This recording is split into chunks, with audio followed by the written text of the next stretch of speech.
இப்போ நம்ம என்ன பார்க்க போகிறோம்னா EE3006 பவர் குவாலிட்டி, அதோட இம்பார்ட்டன்ட் கொஷின் தான்.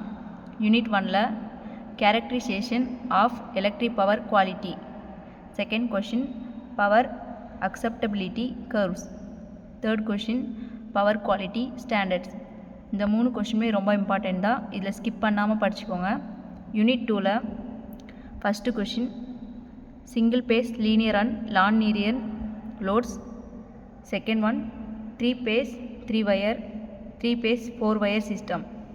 இந்த 3 phase 3 wire 3 phase 4 wire system இது ரொம்ப இம்பார்ட்டன்ட். அதுக்கப்புறம் இந்த சிங்கிள் பேஸ் லீனியர் அண்ட் நான் லீனியரில் 3 பேஸும் கேட்பாங்க, சிங்கிள் பேஸும் பார்த்துக்கோங்க, 3 பேஸும் பார்த்துக்கோங்க.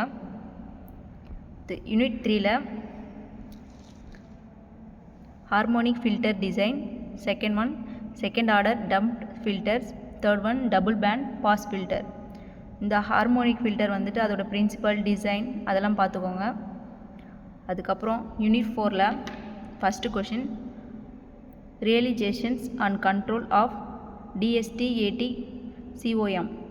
Second one DST-AT COM in voltage control mode.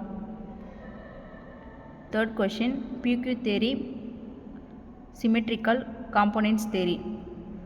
இந்த 2 தேரியுமே ரொம்ப இம்பார்ட்டன்ட். அதுக்கப்புறம் இந்த வோல்டேஜ் கண்ட்ரோலும் ரியலைசேஷன்ஸ் இந்த 3 கொஷினுமே ரொம்ப இம்பார்ட்டன்ட் தான், இதில் ஸ்கிப் பண்ணாமல் படிச்சுக்கோங்க.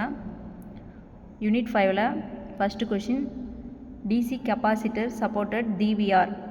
Second one unified power quality conditioners.